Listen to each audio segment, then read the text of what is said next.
Complete कर लिया। तो आज जो सेकंड कैंटो का फर्स्ट चैप्टर है उसका नाम है ईश अनुभूति का प्रथम सोपान।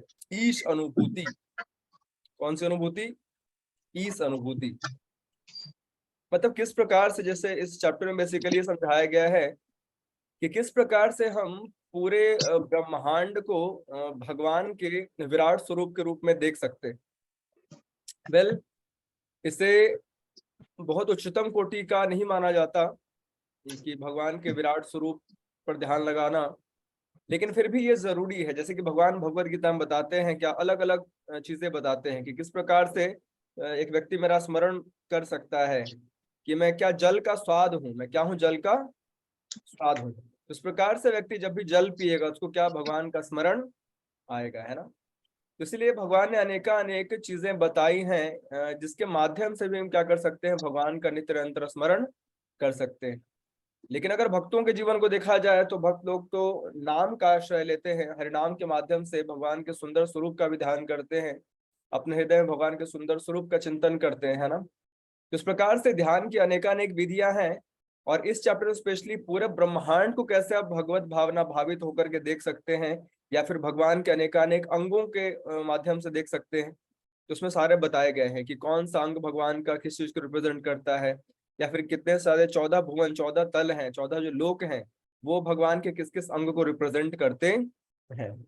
बट स्टार्टिंग का काफी अच्छा है, जिसमें जीवन की जो वास्तविकता है उसको लेकर के, और गृहस्थ आश्रम और गृह मेधी दोनों व्यक्तियों के अंतर को लेकर के, और हरे नाम कीर्तन उसकी क्या महत्ता है उसको लेकर के बहुत सारी अच्छी बातें बताई गई हैं। फिर अष्टांग योग विधि के बारे में बताया गया है कि किस तरीके से व्यक्ति अपने हृदय में भगवान का ध्यान कर सकता है। तो अब हम लोग स्टार्ट करते हैं। शेयर करता हूं मैं chapter number 1। Here it is.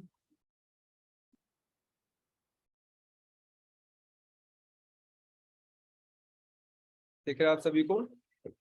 Chapter 1, ईश अनुभूति का प्रथम सोपान, है ना। उसमें सबसे पहले क्या गया है, ईश स्तवन, भगवान को प्रणाम किया गया है। क्या बोला गया है? ओम नमो भगवते वासुदेवाय। इसका अर्थ है, हे सर्वव्यापी भगवान, मैं आपको सादर नमस्कार करता हूँ। जैसे भगवान के बहुत सारे नाम हैं, भिन्न भिन्न प्रकार के नाम हैं। उन नामों में कुछ नाम को प्राथमिक नाम का दर्जा दिया गया है, मतलब प्राइमरी सेकेंडरी इस प्रकार से, है ना। क्यों दिया गया है? कुछ जो नाम है भगवान की लीलाओं से संबंधित है, या फिर भगवान का अपने भक्तों के साथ प्रेममय संबंधों का जो आदान प्रदान उससे संबंधित है, उसको प्राथमिक नाम दिया बताया जाता है। उसको उसको ज्यादा इंपॉर्टेंट माना गया है अगर देखा जाए तो, है ना। जैसे कि हाँ, वसुदेव, है ना, वासुदेव बोलते हैं। वसुदेव के जो पुत्र हैं भगवान श्री कृष्ण, उनको क्या बोलते हैं? वासुदेव, है ना। तो ये नाम क्या है? प्राथमिक नाम में आएगा। उसी प्रकार से देवकी नंदन, यशोदा नंदन, और जैसे उनके पिता है, क्या नाम है उनका? यशोदा मैया और नंद बाबा, है ना, नंद नंदन और राधा नाथ, गोपीनाथ, गोपिका वल्लभ। इस प्रकार से बहुत सारे नाम हैं जो भगवान के लीलाओं के आधार पर और भगवान का अपने भक्तों से क्या संबंध है उस आधार पर नाम है। वो नाम वास्तविकता में मुख्य नाम माने जाते हैं। बाकी नाम गौण नाम या फिर सेकेंडरी नेम्स में कंसिडर किया जाता है, जैसे परमात्मा, है ना, या फिर परब्रह्म, संपूर्ण संसार के सृष्टिकर्ता, रचयिता। तो ऐसे ऐसे नाम जो है इसमें संबंध का ज्ञान नहीं होता, है ना। लेकिन वो नाम जिससे भगवान का अपने भक्तों के साथ या फिर भगवान का अपनी लीलाओं के साथ एक संबंध का पता चलता है, उसके बारे में एक प्रकार से स्पष्टीकरण हो जाए, तो ऐसे नामों को मुख्य नाम या फिर प्राथमिक नाम का दर्जा दिया गया है। वैसे यहाँ पर क्या बोला गया? ओम नमो भगवते वासुदेवाय, हे सर्वव्यापी भगवान, मैं आपको सादर नमस्कार करता हूँ। उसके बाद प्रश्न पूछा जा रहा है। क्या प्रश्न पूछा जा रहा है?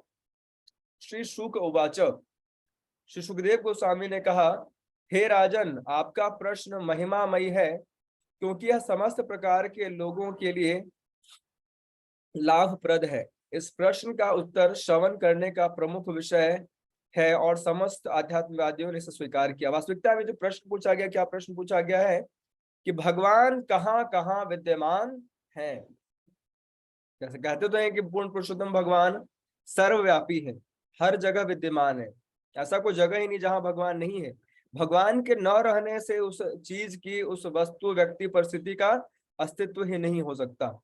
तो भगवान का स्पर्श, भगवान की उपस्थिति अनिवार्य है किसी चीज के एग्जिस्ट करने के लिए। अगर कोई चीज एग्जिस्ट करती है, अस्तित्व में है, तो कहीं ना कहीं उसमें भगवत स्पर्श या फिर भगवत प्रधानता या भगवत उपस्थिति अनिवार्य होती है। तो जो प्रश्न पूछा गया है सभी के लिए मंगलकारी है, क्योंकि इससे हमें मौका मिलेगा जानने के लिए कि वास्तविकता में भगवान को किस प्रकार से हम अनेक जगहों पर, अनेक रूपों में हम लोग देख सकते हैं, है ना। तो यहाँ बताया गया, हे सम्राट, चूंकि सारे प्रश्न परीक्षित महाराज पूछ रहे हैं, सुखदेव गोस्वामी क्या कर रहे हैं, उत्तर दे रहे हैं। तो सुखदेव गोस्वामी ने क्या बोला, हे सम्राट, संबोधित किसको कर रहे हैं, परीक्षित महाराज को।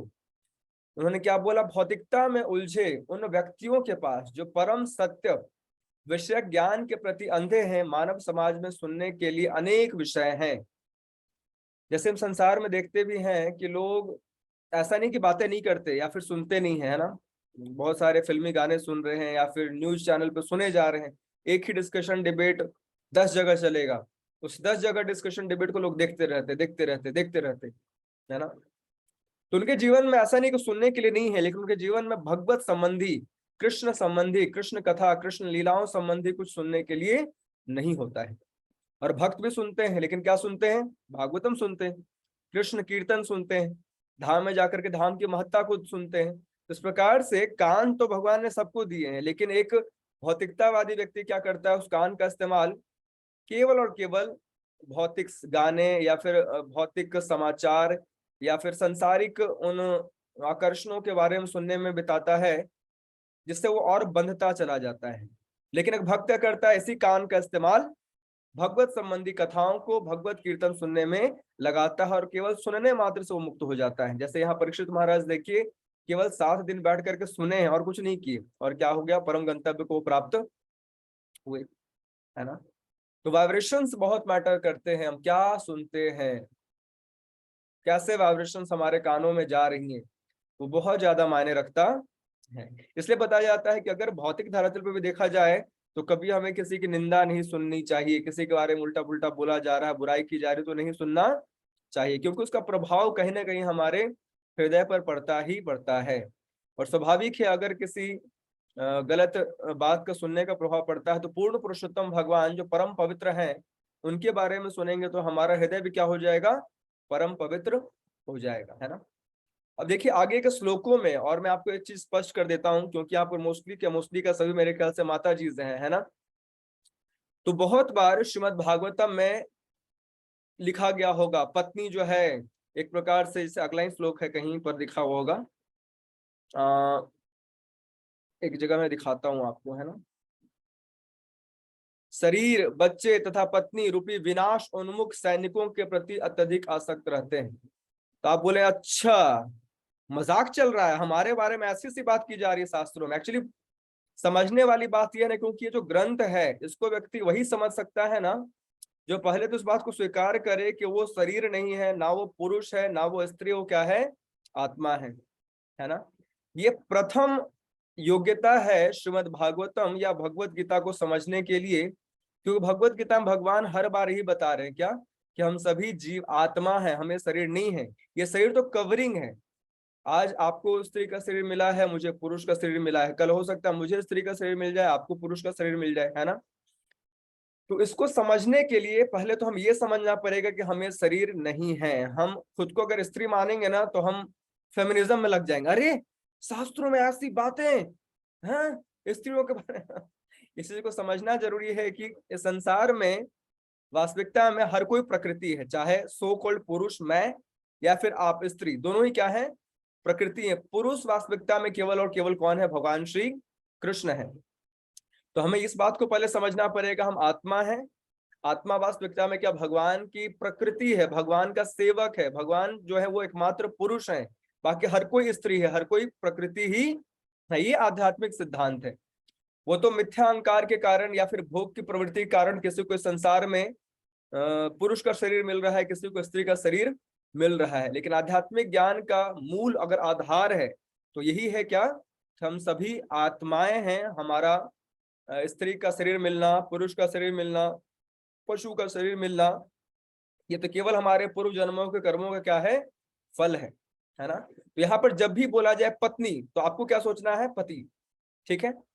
या फिर जहां लिखा होगा स्त्री वहां आपको सोचना है क्या, पुरुष, अपोजिट के लिए, क्योंकि संसार को मैथुन आगार कहा गया। यहाँ पर स्त्री पुरुष आकर्षण बहुत प्रबल होता है, और इस आकर्षण के कारण व्यक्ति क्या होता है, ज्यादा से ज्यादा आसक्त विषय वस्तुओं से होता चला जाता है। तो स्त्री के लिए पुरुष का आकर्षण और पुरुष के लिए स्त्री का आकर्षण, दोनों ही क्या करते हैं, जीवात्मा को भगवत संबंधी कार्यों में लगने से क्या करते हैं, बाधित करते हैं, है ना।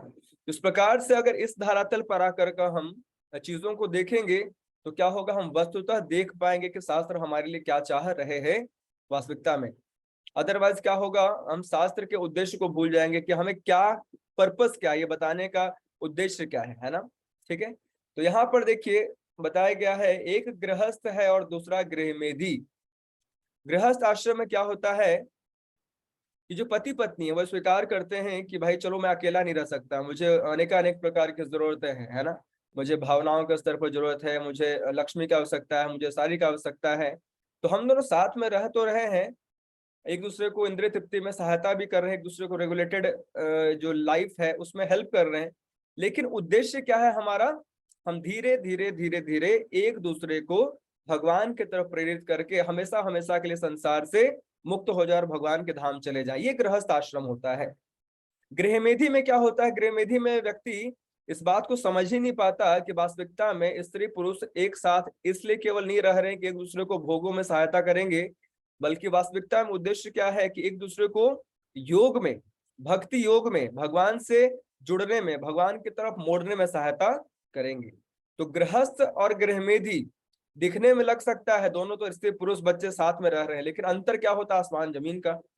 एक गृहस्थ व्यक्ति अपने पूरे परिवार को, अपने घर को, अपने रहने के तौर तरीकों को, अपने खान पान को, या फिर अपने हर तरह के आहार विहार को क्या करता है, भगवत भावना भावित, उसको कृष्ण के केंद्र में रख करके सब कुछ देखता है ना। वो सुबह उठेगा तो भगवान नाम का जप करेगा, भगवान के विग्रहों की सेवा करेगा, भगवान को भोग लगाएगा, अपनी पत्नी अपने बच्चे को भगवान के कृपा प्रसाद के रूप में देखेगा कि भगवान ने क्या मुझे इसकी जिम्मेदारी दी है, और जब तक मुझे मौका मिल रहा है एज अ सेवक क्या कर रहा हूँ, मैं इनकी सेवा कर रहा हूँ। वो जॉब भी जाएगा तो क्या करेगा, ये मान के चाहेगा कि मैं भगवान का सेवक हूँ, मुझे जो भी आय मिलेगी उसका क्या करूंगा, मैं उचित इस्तेमाल करूंगा कृष्ण भावना भावित जो आंदोलन है, कृष्ण भावना आंदोलन, उसको बढ़ाने में, भक्ति का प्रचार प्रसार करने में। जैसे आज ही मैंने पढ़ा था, प्रभुपाद बता रहे थे कि अगर कोई व्यक्ति अपने आय का इस्तेमाल इस हरे कृष्णा मूवमेंट, इस संकीर्तन आंदोलन को बढ़ाने में करता है, तो एक प्रकार से सर्वश्रेष्ठ दान है। क्या है, सर्वश्रेष्ठ दान। क्योंकि आमतौर पर लोग मानते हैं क्या कि केवल भौतिक धरातल पर किसी की सहायता कर देना, दान दक्षिणा कर देना, गरीबों को खाना खिला देना और गरीबों को कंबल बांट देना, ये बहुत बड़ा दान है ना।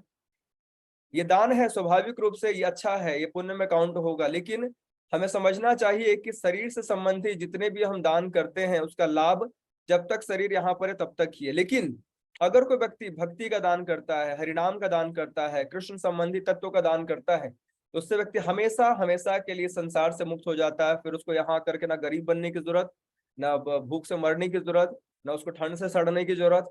इस प्रकार से जो हरिनाम या हरिनाम संकीर्तन में किया गया योगदान होता है, किसी प्रकार का योगदान सबसे बहुमूल्य योगदान होता है। तो गृहस्थ व्यक्ति क्या करता है, धनोपार्जन करता है, किस लिए, ताकि किसी प्रकार से येन केन प्रकारेण मैं भक्ति का प्रचार, भक्ति को इस येन केन प्रकार एक्सपैंड कर सकूं, उसका प्रचार प्रसार विस्तार कर सकूं, है ना।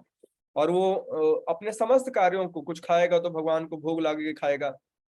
अगर घूमने की इच्छा हो रही है, पत्नी मैडम ने बोला कि चलो चलो पतिदेव घूम के आते हैं, तो कहाँ घूमने जाएंगे, मिलकर के दोनों वृंदावन घूमने जाएंगे, बरसाना घूमने जाएंगे, वहां जाके भगवान की लीला स्थलियां देखेंगे, भगवान के बारे में कुछ सुनने का प्रयास करेंगे, है ना।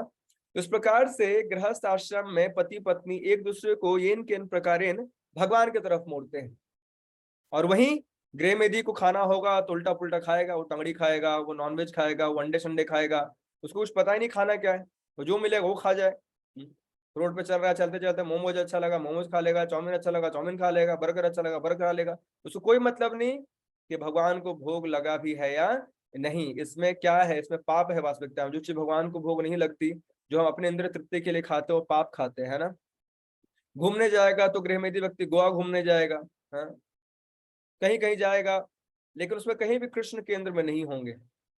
वो संग भी करेगा तो ऐसे लोगों का संग करेगा जो भौतिक दृष्टि से बहुत ही उन्नत होंगे, जिनके जीवन में कृष्ण का कोई स्थान नहीं होगा। तो इस प्रकार से हमें देखना है और हमें अपने जीवन को क्या करना है, डिजाइन करना है कि देखते रहना कहीं मैं गृहमेधी तो नहीं बन रहा, या फिर मैं किस प्रकार से अपने, अगर गृहमेधी हूं भी तो किस प्रकार से अपने जीवन के डेली लाइफ को, डेली रूटीन को बदलूं कि मैं गृहस्थ बन जाऊं, है ना। गृहस्थ एक आश्रम है, गृहमेधी को आश्रम नहीं होता है ना। तो आप बता रहे ऐसा ऋषालु गृहस्थ गृहमेधी वास्तविकता में उसका जीवन रात्रि में या तो सोने या मैथुन में रत होने तथा दिन में धन कमाने या परिवार के सदस्यों के भरण पोषण में बीतता है ना। संसारिक जीवन का यही मतलब ही है। सारा जो दिन है वो अनेकानेक प्रकार के कार्य करने में, ताकि ज्यादा से ज्यादा धन कमा करके अपने परिवार का भरण पोषण कर सके, और रात्रि का इस्तेमाल या तो सोने में या फिर मैथुन सुख आनंद प्राप्त करने में। ये वास्तविकता में क्या एक गृह मेधी व्यक्ति होता वो करता है, कर्मी व्यक्ति वो करता है ना। और आत्म तत्व से विहीन व्यक्ति जीवन की समस्याओं के विषय में जिज्ञासा नहीं करते। वो जिज्ञासा नहीं करते कि मैं कौन हूं, मैं कहाँ से आया हूँ, है ना, मेरा वास्तविक उद्देश्य क्या है। ये संबंध जो भी मेरे पास है तो कुछ समय के लिए है, वास्तविकता में मैं कौन हूँ, ऐसे प्रश्न उनके मनोबुद्धि पर नहीं आते, है ना। क्योंकि वे शरीर, बच्चे, पत्नी रूपी विनाशोन्मुख सैनिकों के प्रति अत्यधिक आसक्त रहते हैं। पर्याप्त अनुभवी होने के बावजूद भी वे अपने अवश्यम भावी मृत्यु को नहीं देख पाते। तो हम सभी दिन प्रतिदिन मृत्यु के नजदीक जा रहे हैं। कोई ये नहीं बोल सकता नहीं जी हमने तो अमृत चखा है। जब अमृत समुद्र मंथन हो रहा था ना, तो राहु केतु के बाद हम भी बैठ गए थे, हमने थोड़ा सा चाट लिया था अमृत, तो बच गए, अब हम मरेंगे नहीं, ऐसा तो है नहीं।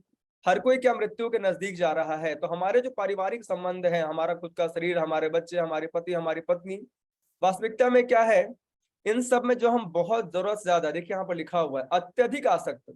ऐसा नहीं कि रिस्पॉन्सिबिलिटीज का डिनाई करना है या फिर अपने जिम्मेदारी को अच्छे से नहीं निभाना है, अपने जिम्मेदारी बखूबी निभानी है, लेकिन इस बात का भी स्मरण रखना है कि वास्तविकता में मेरा एकमात्र संबंध किससे है, भगवान से है। बाकी सारे संबंध केवल थोड़े समय के लिए है, थोड़े समय के लिए है, उस समय के बाद अपने अपने कार्यों में हर कोई व्यस्त हो जाएंगे। तो अपने लाइफ में सारी जिम्मेदारियों को निभा रहे हैं, तो सबसे बड़ी जिम्मेदारी भगवान से संबंध स्थापित, पुनः स्थापित करना, उसको भूलना नहीं चाहिए, है ना। तो कभी ये मत सोचिएगा कि अरे ये शास्त्र बताते क्या है, क्या हम अपनी पत्नी से प्रेम नहीं करें, क्या हम अपने बच्चों से प्रेम नहीं करें, क्या उनको त्याग दे, घर बार छोड़ दे। नहीं, ऐसा नहीं बता रहे हैं। गृहस्थ आश्रम में गए हैं तो आपको कृपा प्रसाद के रूप में सभी संबंधों को लेना चाहिए, उनका उचित देखभाल भी करना चाहिए। स्वाभाविक आसक्ति थोड़ी बहुत होगी भी, है ना, साथ में रहते हैं तो किसी से भी आसक्ति हो जाती है। लेकिन यहाँ पर मना किसके लिए किया जा रहा है, अत्यधिक आसक्त। जब हम जरूरत से ज्यादा आसक्त हो जाते हैं ना, या अपने अपने अपने आप को कर्ता मानने लगते हैं, अपने आप को भोक्ता मानने लगते हैं, तो हमारे जीवन से भगवान, भक्ति, आध्यात्म के लिए स्थान ही नहीं रहता, है ना, स्थान ही नहीं रहता। जैसे बहुत बार लोग बोलते हैं कि प्रभु जी भक्ति करने का मतलब ये थोड़ी है कि हम अपने भौतिक जीवन को छोड़ दे। अरे छोड़ने के लिए कौन बोल रहा है, हम खुद भी इस बात को स्वीकारते हैं कि चीजें चीजें बैलेंस होनी चाहिए। क्या होनी चाहिए, बैलेंस्ड। लेकिन बैलेंस तो तब होगा ना जब आध्यात्मिकता को भी हम उतना स्थान दे, भक्ति को भी उतना स्थान दे जितना स्थान हम अपने विषय, भोग, कामना, इच्छाओं, वासनाओं को दे रहे हैं। लेकिन होता है कि हम अपने समस्त भौतिक भोग की इच्छाओं को बहुत स्थान देते हैं, समस्त भौतिक कार्यकलापों को बहुत स्थान देते हैं, और कृष्ण भक्ति के नाम पर हम क्या करते, थोड़ा बहुत नाम जप कर लिए, बस हो गया, है ना। तो इसको बैलेंस लाइफ नहीं बोलते। बैलेंस दोनों का पलड़ा बराबर होना चाहिए।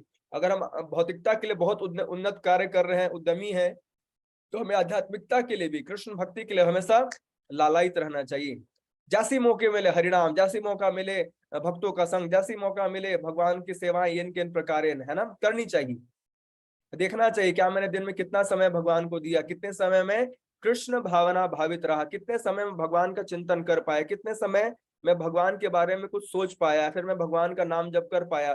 किसी प्रकार से येन केन प्रकारेण मनः कृष्ण निवेशयेत, ये हो रहा है या नहीं हो रहा है ना, ये सोचते रहना चाहिए। क्योंकि जीवन क्या है, वास्तविकता में ये जगह है, ये मर्त लोक है, यहाँ कोई भी नहीं बच सकता, कोई भी नहीं बच सकता। हे भरतवंशी, जो समस्त कष्टों से मुक्त होने के इच्छुक हैं, उसे क्या करना चाहिए, भगवान का श्रवण, महिमा गायन और स्मरण करना चाहिए, जो परमात्मा, नियंता एवं समस्त कष्टों से रक्षा करने वाले हैं। वास्तविकता में हमारे रक्षक कौन है? स्वयं श्री भगवान है ना, स्वयं श्री भगवान है। हमें अगर वास्तविकता में किसी के गुणगान में लगना है, अपने कर्ण रंध्रों का इस्तेमाल करना है, तो क्या करना है? भगवान के महिमा गायन में, भगवान के महिमाओं का श्रवण करने में लगना चाहिए। ये वास्तविकता में क्या है? देखिए, भगवान का श्रवण गायन मतलब कीर्तन, और ये स्मरण। और मैंने पहले ही बताया था कि स्मरण किसका फल है? श्रवण और कीर्तन का। जितना ज्यादा हम भगवान के बारे में सुनेंगे और जितना ज्यादा भगवान के बारे में गुणगान करेंगे, उतना क्या होगा? भगवान का हम स्मरण कर पाएंगे। तो कृष्णा कॉन्सियसनेस, प्रभुपाद ने कितना अच्छा नाम दिया है ना, कृष्णा कॉन्सियसनेस, कि हम अभी कार्य कर रहे हैं but we are not Krishna conscious. हम कृष्ण का स्मरण रख के कृष्ण भावना भावित होकर कार्य नहीं कर रहे। हम स्व केंद्रित, स्व भावना भावित, परिवार भावना भावित, देश भावना भावित, संसार भावना भावित होकर के कार्य कर रहे हैं। तो ये this is like a training, this is like a practice, कि हमें अपने डे टू डे लाइफ को इस प्रकार से डिजाइन करना है कि ज्यादा से ज्यादा कृष्ण का स्मरण हो सके, है ना। और यहाँ पर हर किसी के लिए जरूरी है क्या? कि वो अंत में, अंत जो जीवन का उद्देश्य है वो क्या है? देखिए यहाँ बताया जा रहा है, अंत नारायण स्मृति। क्या है जीवन का उद्देश्य? चाहे कुछ भी कार्य कर रहा है, हो सकता है वो भक्ति का पालन नहीं भी करता हो, वो सांख्य के अनुयोग के अनुसार जीवन जी रहा हो, जैसे यहाँ पदार्थ और आत्मा के पूर्ण ज्ञान की बात की गई है। फिर कहा गया हो सकता है योग शक्ति में लगा हो, योग सिद्धियों को प्राप्त करने में लगा हो, या फिर स्वधर्म का भली भांति पालन। कुछ लोग बोलते हैं ना, देखिए अभी तो हमारा धर्म है क्या, हम पति हैं, हमें पति की तरह अच्छे से पत्नी की सेवा, बच्चे की सेवा करनी है, बस बस और कुछ नहीं। क्या फिर हो सकता है पत्नी बोले, देखिए अभी तो हम पत्नी रूप में है, तो हमारी केवल एकमात्र जिम्मेदारी है कि अपने धर्म, पत्नी धर्म का वहन करना। बच्चा बोलेगा मैं स्टूडेंट हूं, मेरा कर्तव्य केवल है क्या? पढ़ाई करना, ये मेरा धर्म है। लेकिन बताया जा रहा है स्वधर्म, जो भी आपका धर्म आपको लग भी रहा है ना, भली भांति आप पालन कर रहे हैं, उसके सर्वोच्च सिद्धि क्या है? वह जीवन के अंत में भगवान का स्मरण करें। तो हमें देखना पड़ेगा, हम अपने स्वधर्म का पालन कर रहे हैं तो क्या इस प्रकार से कर रहे हैं कि अंत में भगवान की स्मृति हो, तो उसको बताया वास्तविक में क्या माना जाएगा? सही माना जाएगा। लेकिन अगर स्वधर्म का पालन कर रहे हैं और अंत में नारायण स्मृति नहीं होती, अंत में किसी और की स्मृति हो रही है, तो वास्तविकता में क्या हुआ? हमने धर्म का पालन अच्छे से, धर्म से अगर भगवान को निकाल तो बचा ही क्या? धर्मम तो साक्षात भगवत प्रणीतम, भगवान स्वयं धर्म देते हैं, और अगर हम धर्म से भगवान को ही निकाल दे तो बचा क्या? कुछ भी नहीं बचता है, बिग जीरो, शून्यवाद, है ना, कि भगवान को मानना ही नहीं, नास्तिक विचारधारा, ये क्या? शून्य, भगवान को नहीं मानते हैं। तो इसी प्रकार से हमें अपने जीवन में देखना पड़ेगा, हम जो भी कार्य कर रहे हैं उसका अंतिम सबसे जो बेस्ट रिजल्ट जो प्राप्त किया जा सकता है, जो किया जाना चाहिए, वो क्या है? अंते नारायण स्मृति, अंत काल में भगवान श्री कृष्ण का, नारायण का दर्शन हो, या फिर उनका एक स्मरण हो, उनका चिंतन चले, ये आवश्यक है ना। तो हे राजा परीक्षित, मुख्यतः सर्वोच्च आध्यात्मवादी जो विधि विधानों एवं प्रतिबंधों से ऊपर है, भगवान का गुणगान करने में आनंद अनुभव करते हैं। वेल, हम सभी तो बहुत सारे नियमों में बंधे हुए हैं, लेकिन जैसा कि मैंने आपको पहले बताया था कि जो भगवान के रागानुगा भक्त होते हैं वो बहुत नियम कानून का ध्यान नहीं रखते। लेकिन ऐसा नहीं कि हम ख्याल ना रखें, है ना। जैसे मैंने पहले बताया था कि बहुत सारे हैं जिनको कुछ फर्क ही नहीं पड़ता, they are like naked person, है ना। यहाँ सुखदेव गोस्वामी के बारे में बताया जाता है, कुछ नग्न थे, उनको कोई फर्क ही नहीं पड़ता संसार में क्या चल रहा नहीं चल रहा है। जड़ भरत की कथा आती है, वो बिल्कुल वैराग्य, जड़ की भांति, उनका पूर्ण रूप से उनका मन जो है भगवान में केंद्रित रहता। इसी प्रकार से ऐसे बहुत सारे भक्त हुए हैं जो इस प्रकार से भगवत प्रेमी हुए, इस प्रकार से उनका भगवान से राग हुआ, तो उनको संसार की जरूरतें, इस शरीर संबंधी अनेक अनेक आवश्यकताएं और ये किस प्रकार से ये चल रहा है उसका भी उनको ज्ञान या भान नहीं होता। लेकिन हम उनको कॉपी नहीं कर सकते। हमें क्या करना चाहिए? अपने स्तर पर रह करके यथासंभव नियमों का पालन करके क्या करना चाहिए? भक्ति करते रहना चाहिए, भगवान के गुणगान का आनंद अनुभव करना चाहिए। तो यहाँ बताया जा रहा है, द्वापर युग के अंत में अपने पिता शिला द्वैपायन व्यासदेव से मैंने श्रीमद् भागवत नाम के इस महान वैदिक साहित्य के अनुपूरक ग्रंथ का अध्ययन किया, जो समस्त वेदों के तुल्य है। वास्तविकता में एक प्रकार से जो वेदों का एक तात्पर्य है, या फिर उसको बोल सकते हैं क्या, संदर्भ बोल सकते हैं, वो क्या है? श्रीमद् भागवतम। श्रीमद् भागवतम को पढ़ता है, श्रीमद् भागवतम को मनन करता है, तो उसने समझिए क्या, समस्त वेदों को पढ़ लिया। समस्त वेदों का परिपक्व फल है क्या? श्रीमद् भागवतम, जो कि शिला वेद व्यास ने किसको पढ़ाया था? सुखदेव गोस्वामी को पढ़ाया था। और आज सुखदेव गोस्वामी क्या कर रहे हैं? परीक्षित महाराज को, उनके जब 7 दिन शेष हैं, बता रहे हैं ना। तो हे राजर्षि, मैं दृढ़ता पूर्वक अध्यात्म में पूर्ण रूप से स्थित तथापि मैं उन भगवान की लीलाओं के वर्णन के प्रति आकृष्ट हुआ जिनका वर्णन उत्तम श्लोकों द्वारा किया जाता है। जबकि देखिए, सुखदेव गोस्वामी ऐसा नहीं कि वो जन्म से बहुत भौतिकता में रमे हुए थे, या फिर वो हमारे आपकी तरह बद्ध जीवात्मा थे, नहीं। वो जन्म से ही, उनका तो जन्म ही इस शर्त पे हुआ, 16 वर्ष तक अपनी माँ के गर्भ में रहे वो। ऐसा हम रहे क्या? भाई साहब, 16 वर्ष तक अगर माँ के गर्भ में कोई बच्चा रह जाए, निकलने का नाम ले, माँ बोली गई बेटा मत निकल, तू अंदर ही पड़ जा, निकलने की जरूरत नहीं, तेरे को परेशान कर दिया तूने, है ना। लेकिन सुखदेव गोस्वामी ने क्या शर्त रखी? मैं जाऊंगा बाहर तो क्या हो जाऊंगा, माया में पड़ जाऊंगा, भगवान को भूल जाऊंगा, इसलिए मैं बाहर ही नहीं जाना चाहता। मुझे एक वरदान दिया जाए कि मैं बाहर जाकर के भी संसार में, संसार का नहीं होऊंगा, मैं भगवान का ही रहूंगा, तो मैं आना स्वीकार करूंगा। तो सुखदेव गोस्वामी जन्म से ही मुक्त थे, जन्म से बद्ध हमारी तरह नहीं थे। लेकिन फिर भी देखिए उन्होंने क्या किया, मैं उन भगवान की लीलाओं का वर्णन के प्रति आकृष्ट हुआ। वैसे मुक्त जीवात्मा भी क्या करते हैं? भगवान की कथाओं के श्रवण कीर्तन में आनंदित होते हैं, या फिर उनका हृदय स्वाभाविक रूप से आकर्षित हो जाता है। तो मैं उसी श्रीमद् भागवतम को आपको सुनाने जा रहा हूं, क्योंकि आप भगवान कृष्ण के अत्यंत निष्ठावान भक्त हैं। जो व्यक्ति श्रीमद् भागवतम को पूरे मनोयोग से तथा सम्मान पूर्वक सुनता है, उसे मोक्षदायक परमेश्वर की अविचल श्रद्धा प्राप्त होती है। तो हम सभी अगर ध्यान पूर्वक श्रीमद् भागवतम को पूरे मन से, पूरे मनोयोग से सुनेंगे, तो क्या होगा? भगवान के प्रति श्रद्धा प्राप्त होगी। देखिए, एक्चुअली आध्यात्मिक पूरा ज्ञान ना गुरु कृपा पर निर्भर करता है। अगर हम गुरु परंपरा के प्रति बहुत ही समर्पित हैं और उनके उनके आदेशानुसार अपना जीवन जीते हैं, जैसे गुरु की सेवा 2 प्रकार से की जाती है, वपु सेवा, वाणी सेवा, है ना। तो श्रील प्रभुपाद अगर मान लीजिए हमारे एक प्रकार से प्रेमनेंट शिक्षा गुरु हैं, या फिर पूर्ववर्ती आचार्य जो भी हैं, हमें उनका हो सकता है संग प्राप्त ना हुआ हो, लेकिन उनकी वाणी आज भी शास्त्रों के माध्यम से हमारे पास है। तो शास्त्र हमारे पास वास्तविकता में गुरु के, आचार्यों के, साधुओं की वाणी के रूप में, भगवत वाणी के रूप में हमारे सामने उपस्थित है। तो हम अगर उनके इंस्ट्रक्शन का पालन करते हैं, तो क्या है, वास्तविकता हम उन्हीं की सेवा कर रहे हैं, जिसे कि वपु सेवा, वाणी सेवा बोलते हैं। वपु सेवा मतलब साक्षात रूप से शरीर की सेवा। तो वो तो चलिए, जब तक अगर आपको गुरु के नजदीक बहुत है, अगर रेगुलर मिलना होता है, तो गुरु की सेवा, वपु सेवा कर पाएंगे। अन्यथा वाणी सेवा करने के लिए हम आजीवन, हमारे पास मौका है कि हम गुरु की सेवा कर सके, गुरु के इंस्ट्रक्शंस का अच्छे से पालन करके। तो शास्त्रों का जो हम पालन करते हैं, तो बहुत ही एक प्रकार से गुरु कृपा हम पर प्राप्त हमें मिलती है, और हम आसानी से शास्त्रों की बातों को समझ पाते हैं। बिना क्योंकि गुरु कृपा के, साधु कृपा के, आचार्यों कृपा के हम शास्त्रों के मर्म को नहीं समझ सकते, है ना। ये श्लोक देखिए बहुत अच्छा है। एतन्निर्विद्यमानानाम इक्षुताम कुतो भयम योगिनाम नृप निर्णीतम हरिर्नामानुकीर्तनम।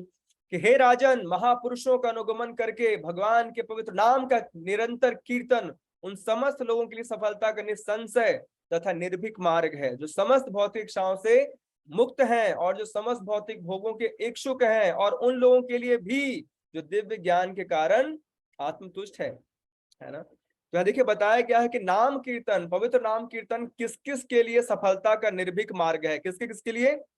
पहले तो बताया कि कुछ समस्त भौतिक इच्छाओं से मुक्त है। भाई साहब, ये तो पत्ता कट गया, हम तो समस्त भौतिक इच्छाओं से मुक्त है नहीं, तो क्या करें फिर? नहीं सुने, छोड़ दे, कीर्तन बंद कर दे? नहीं। आगे बताया गया क्या? अथवा जो समस्त भौतिक भोगों के इच्छुक है। हरि बोल, हमारे बारे में बात की जा रही है। हम सभी भौतिक भोगों के लिए इच्छुक हैं, लेकिन हमारे बारे में बताया गया क्या, कि अगर भौतिक भोगों के इच्छुक व्यक्ति भी हरेर नामानुकीर्तनम करता है, तो सफलता का क्या है? निर्भीक और निसंशय, इस पर किसी प्रकार का संशय नहीं कि उसको परम लाभ प्राप्त होगा। तो श्लोक बहुत अच्छे। देखिए, ऐसे श्लोक ना हमें हमेशा याद रखने चाहिए। क्यों?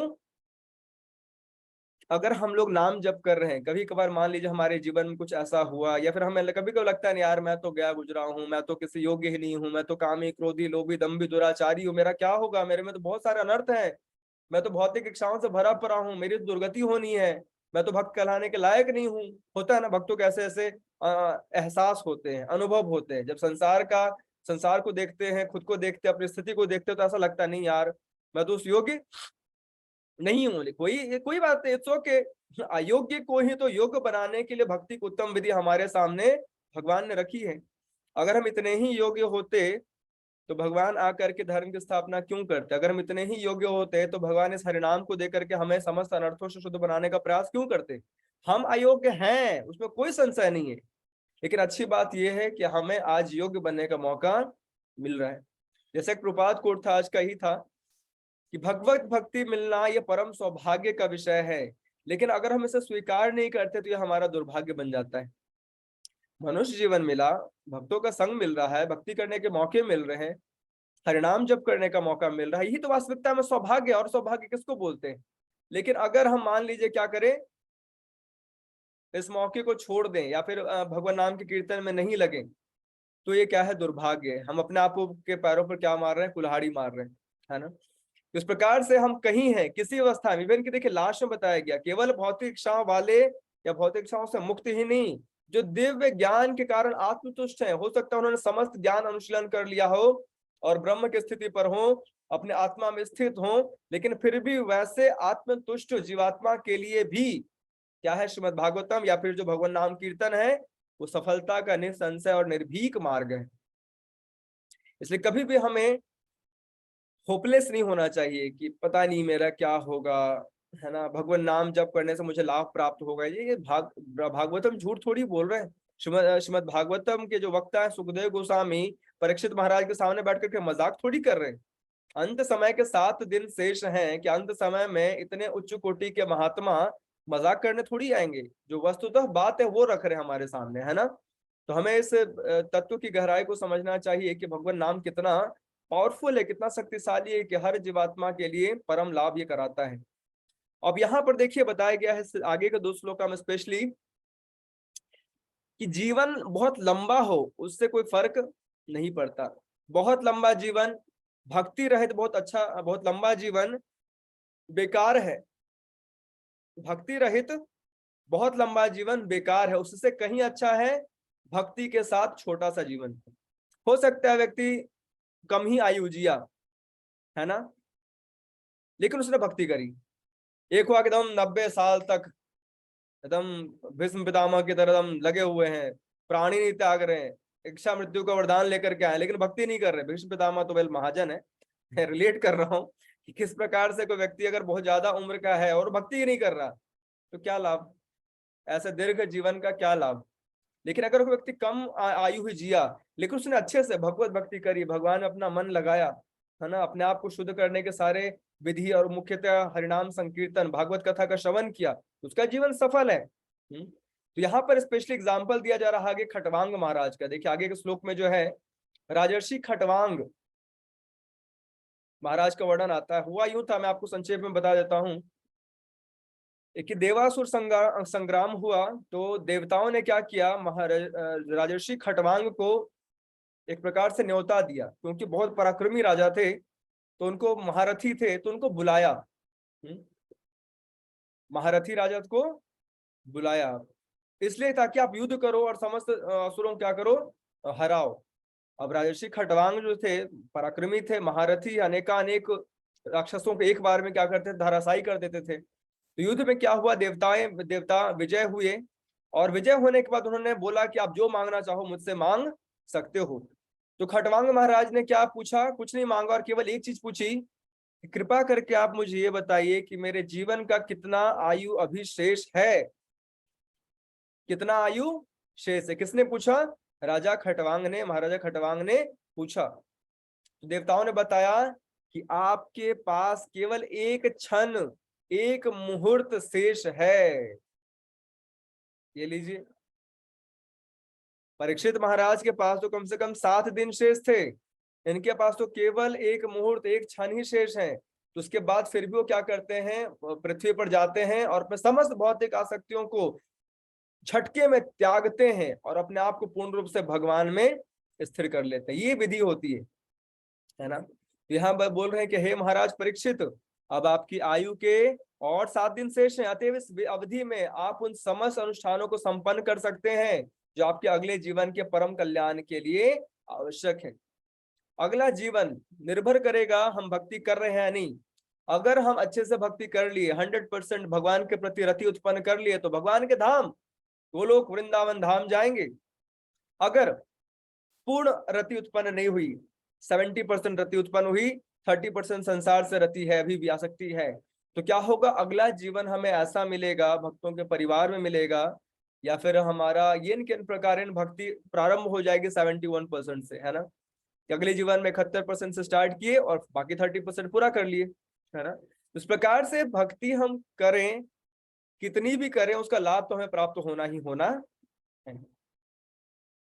ये नहीं बोल सकता अरे प्रभु जी उतनी भक्ति तो हो गई नहीं जितना करनी है, इससे अच्छा है कि छोड़ ही देते। छोड़ने से क्या लाभ? Something is better than nothing. बिल्कुल ना से कुछ तो अच्छा होता ही है ना, कुछ तो अच्छा होता ही। मान लीजिए आप आए सेंटर पे और कुछ प्रसाद नहीं दिया गया, खाली हाथ भेज दिया गया, कितना बुरा लगेगा। लेकिन मान लीजिए मैं थोड़ा सा लेकर आया दोने में कि माता जी आपके लिए थोड़ा सा प्रसाद है, तो आपको अच्छा लगेगा, है ना। Something is better than nothing. आप सोचोगे नहीं है चलो कितनी कृपा है कि मुझे, मैं आई और भगवान का प्रसाद मुझे 2 दाने ही मिले लेकिन मिले। तो इस प्रकार से सिंपल सी बात, मैं आपको 56 भोग खिलाऊं थाली भर भर के, तो कितना मजा आएगा, ये तो बहुत अच्छा हो गया। उसी प्रकार से इस जीवन में बहुत भक्ति कर लिए तो बहुत अच्छी बात, लेकिन अगर मान लिया 56 भोग नहीं मिले, पूरी भक्ति नहीं कर पाई, दबा के भक्ति नहीं कर पाए, कम से कम जितनी करी उतना अच्छा। छोटा दोना प्रसाद, है ना, कुछ तो मिला ना से, हाँ कुछ तो है। बिना भक्ति किए अगर प्राण त्याग दिए तो क्या लाभ? कोई लाभ नहीं। एक प्रकार से हमने बहुत बड़ा मौका गंवा दिया। इसलिए बताया जाता है क्या, मनुष्य जन्म पाया राधा कृष्ण न भजिया, जानिया सुनिया विष खाइनु।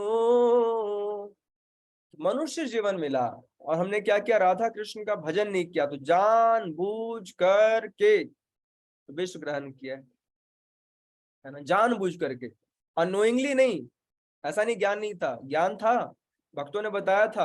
हाँ, हरिनाम की महत्ता आपको सुनने में आ रही थी, इनके इन प्रकार पता चल रही थी, या तो भक्तों के माध्यम से सुन लिए या यूट्यूब पर किसी के माध्यम से सुन लिए, प्रत्यक्ष नहीं तो अप्रत्यक्ष रूप से सुन लिए। सुने तो सही, लेकिन क्या किया? नाम जप नहीं किया, भगवान नाम का आश्रय नहीं लिया, तो क्या हो गया? जानिया सुनिया विष खाइनु, है ना। इस प्रकार से अब यहाँ पर देखिए बताया जा रहा है क्या क्या करना चाहिए। मनुष्य को घर छोड़ के आत्म संयम का अभ्यास करना चाहिए, उसे तीर्थ स्थानों में नियमित रूप से स्नान करना चाहिए, ठीक से शुद्ध होकर एकांत स्थान में। अब देखिए वास्तविकता में ये जो विधि बताई जा रही है यहाँ पर अष्टांग योग के बारे में बताया जा रहा है।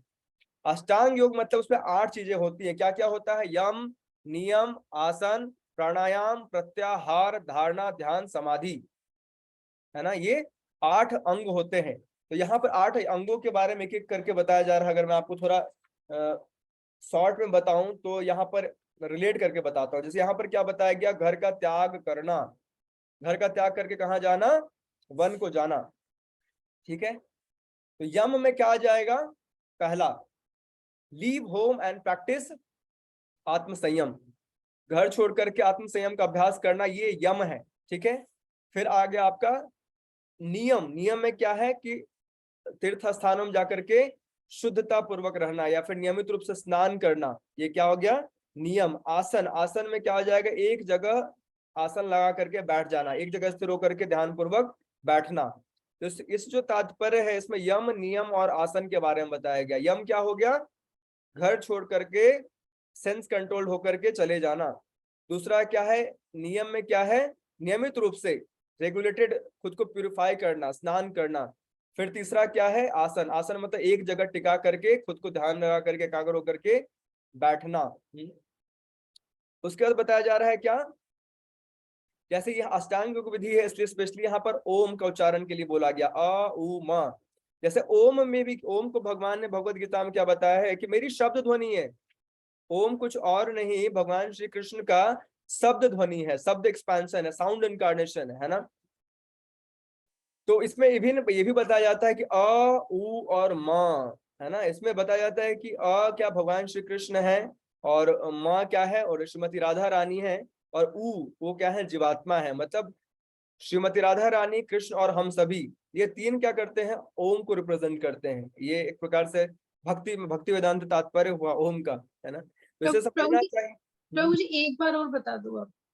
अ जो है वो कृष्ण को रिप्रेजेंट करता है, म श्रीमती राधा रानी को, और जो ऊ है, ऊ मतलब जीवात्मा, ये हम सभी को रिप्रेजेंट करता है। तो इस प्रकार से ये तो चलिए अष्टांग योग विधि है, तो यहाँ पर ओम पर ध्यान लगा रहे हैं। लेकिन भक्तों के लिए कोई नियम कानून विधि विधान नहीं, वो कहीं भी किसी व्यवस्था में नहाए बिना नहाए, खाए बिना खाए, आसन लगाए बिना आसन लगाए, हरे कृष्ण कृष्ण कृष्ण हरे हरे, हरे राम राम राम हरे हरे, सरल विधि। लेकिन यहाँ उचित विधि अष्टांग योग विधि की बताई जा रही है। अगर अष्टांग विधि का पूरा कोई पालन करे तो कैसे करना चाहिए। तो ये हो गया क्या, प्राणायाम रेगुलर, इसमें बताया जा रहा है क्या, ओम का स्मरण करना चाहिए और क्या करना चाहिए, श्वास विधि, एक्सहेलिंग एंड इनहेलिंग, श्वास लेना और श्वास छोड़ना, उसको क्या करना चाहिए, रेगुलेट करने का प्रयास करना चाहिए, जिससे वह दिव्य बीज को नहीं भूले, ओम को नहीं भूले। ये किसमें आ गया, प्राणायाम में। फिर आएगा देखिए प्रत्याहार। प्रत्याहार में क्या है, को अपने मन को समस्त इंद्रियों कार्यों से क्या करे, खींच ले, मन को क्या करे, अनेका अनेक कार्यों से खींच ले। फिर धारणा, खींच के क्या करे, उसे लगाए, किसमें लगाए, भगवान में लगाए। और इसको हो गया धारण। उसके बाद आता है ध्यान। ध्यान में क्या है, उसको भगवान के दिव्य रूप पर स्थिर करे और उसी में रह जाए, उसको बोलते हैं समाधि। तो इस प्रकार से यहाँ पर यम नियम आसान प्राणायाम प्रत्याहार धारणा ध्यान समाधि के बारे में इन 3 श्लोकों में बताया गया है। भक्तों के लिए बहुत ज्यादा इंपॉर्टेंट नहीं है इन सभी विधियों का पालन करना, स्पेशली इस कलयुग में बहुत मुश्किल है, जिसलिए बताया गया है कि हम जहां हैं, जिस अवस्था में है, नियमेन काल, बिना किसी नियम के बिना किसी काल के क्या कर सकते हैं, भगवान नाम का जप कर सकते हैं। अष्टांग योग जो विधि है स्पेशली इस कलयुग के पहले के लिए ज्यादा एप्लीकेबल थी, इस कलयुग में बहुत ज्यादा एप्लीकेबल नहीं है। इसलिए सरल कीर्तन की बात की गई, हरे नाम संकीर्तन की, जहां है जिस अवस्था में क्या करे, हरे नामानुकीर्तन करे। लेकिन ये हमें जानना चाहिए कि अष्टांग योग विधि क्या है, क्यों बहुत बार लोग क्या करते हैं, अष्टांग योग से ध्यान तो लगाते हैं लेकिन निराकार का ध्यान लगाएंगे। यही तो समस्या है कि भगवान कभी भी निराकार नहीं है। भगवान का जो ब्रह्म तेज है, उनका शरीर का जो फलजेंस है ना, वो निराकार है। जैसे बल्ब से निकलने वाली लाइट निराकार है, लेकिन बल्ब निराकार थोड़ी है। उसी प्रकार से भगवान का परम सच्चिदानंदमय स्वरूप है, उनसे निकलने वाली जो कांति है, ब्रह्म तेज है, वो निराकार है ना। तो यहाँ पर देखिए ध्यान के लिए बताया गया, उसको क्या करना चाहिए, श्री विष्णु के पूर्ण शरीर की अवधारणा को हटाए बिना एक एक करके श्री विष्णु के अंगों का ध्यान करना चाहिए। इस तरह मन समस्त इंद्रिय विषयों से मुक्त हो जाता है। तब चिंतन के लिए कोई अन्य वस्तु शेष नहीं रह जानी चाहिए, क्योंकि भगवान विष्णु परम सत्य हैं, अतएव उन्हीं में मन पूर्ण रूप से रम जाना चाहिए। जब यही पूर्ण रूप से रम जाता है तो क्या बोलते हैं, समाधि। पूर्ण रूप से जब भगवान का मन उसमें रम गया, है ना। पहले उसने इसने क्या किया, प्रत्याहार में अपने मन को समस्त वस्तुओं से हटाया। फिर धारणा में क्या किया, धारण में मन को और बुद्धि को भगवान में लगाया। फिर ध्यान में उसने क्या किया, भगवान के समस्त अंगों पर मेडिटेट करना प्रारंभ किया, और उस मेडिटेशन में लॉन्ग टाइम के लिए स्थिर रह गया, उसको क्या बोलते हैं, समाधि। तो इस प्रकार से यम नियम प्राणायाम प्रत्याहार धारणा ध्यान समाधि की अष्टांग योग विधि हम लोग फॉलो कर सकते थे द्वापर युग में। कलयुग में क्या है, simply chant Hare Krishna and be happy. यहाँ पर आगे क्या बताया जा रहा है, मनुष्य का मन सदैव रजोगुण द्वारा विचलित और तमोगुण द्वारा मोहग्रस्त होता है, किंतु ऐसे मनुष्य ऐसी धारणाओं को भगवान विष्णु के संबंध द्वारा ठीक कर सकता है। इस तरह उनसे उत्पन्न गंदी वस्तुओं को स्वच्छ करके शांत बन सकता है। स्वाभाविक है, तमोगुण और रजोगुण के कारण हमारा मन विचलित रहता है। रजोगुण के कारण विचलित रहता है, तमोगुण के कारण क्या रहता है, व्यक्ति मोहग्रस्त रहता है, मोह में बंधा रहता है। लेकिन बता रहे अगर विष्णु चिंतन चलेगा, विष्णु से संबंधित कर दिया हमने अपने समस्त कार्यों को, तो क्या हो जाएगा, उन समस्त कार्य क्या हो जाते हैं, शुद्ध हो जाते हैं, है ना। भगवान का स्मरण मात्र से, इसमें तो कहा गया है कि ओम अपवित्रः पवित्रो वा सर्वावस्थां गतो अपि वा यह अस्मरेत पुंडरीकाक्ष सौबाह्या भयंतरम शुचि। पुंडरीकाक्ष भगवान श्री कृष्ण को स्मरण करने से व्यक्ति क्या होता है, अंतः बहि, अंदर से और बाहर से क्या हो जाता है, शुद्ध हो जाता है ना। तो हे राजन, स्मरण की इस पद्धति से भगवान के कल्याणप्रद साकार स्वरूप का दर्शन करने के अभ्यास में स्थिर होने से मनुष्य भगवान के प्रत्यक्ष आश्रय के अंतर्गत उनकी भक्ति को शीघ्र ही प्राप्त कर सकता है। फिर राजा परीक्षित पूछ रहे हैं कि हे ब्राह्मण, कृपा करके विस्तार से बताएं कि मन को कहाँ कैसे लगाया जाए। स्पेशली धारणा के बारे में पूछ रहे हैं कि मन को कहाँ कैसे लगाया जाना चाहिए, धारणा को किस तरह स्थिर किया जाना चाहिए ताकि मनुष्य का सारा मैल क्या करे, हटाया जा सके। तब सुखदेव गोस्वामी क्या बोलते हैं, मनुष्य को चाहिए कि आसन को नियंत्रित करे, यौगिक प्राणायाम द्वारा श्वास क्रिया को नियंत्रित करे और इस तरह मन तथा इंद्रियों को वश में करे, फिर बुद्धि पूर्वक मन को भगवान के स्थूल शक्तियों में लगाए। अब देखेंगे आगे किस प्रकार से विराट रूप का बारे में बताया गया, भगवान के विराट रूप का वर्णन किया गया है। इसका अभ्यास लेकिन आप भी कर सकते हैं। जैसे हम लोग जब नाम जप करते हैं ना, तो प्रयास करना चाहिए नाम जप करने से पहले डीप इनहेलिंग डीप एक्सहेलिंग किया जाए। क्यों कहते हैं कि जो विचार आते हैं हमारे मन में, वास्तविकता में वायु के माध्यम से आते हैं। अगर आपने देखा होगा अगर आप न्यूली फ्रेश एयर आपके अंदर नहीं है ना बॉडी में, तो पुराने विचार घूम रहे होते हैं। अगर बैठे बैठे अभी इस चीज को ट्राई कीजिए, आप देखिए ध्यान पूर्वक सीधे बैठ जाइए और डीप ब्रीदिंग 3 बार ध्यान पूर्वक जोर से, मतलब पूरे अच्छे से सांस को बाहर छोड़िए लीजिए, इस प्रकार से 3 बार कीजिए, आपको खुद ही अंतर दिखेगा।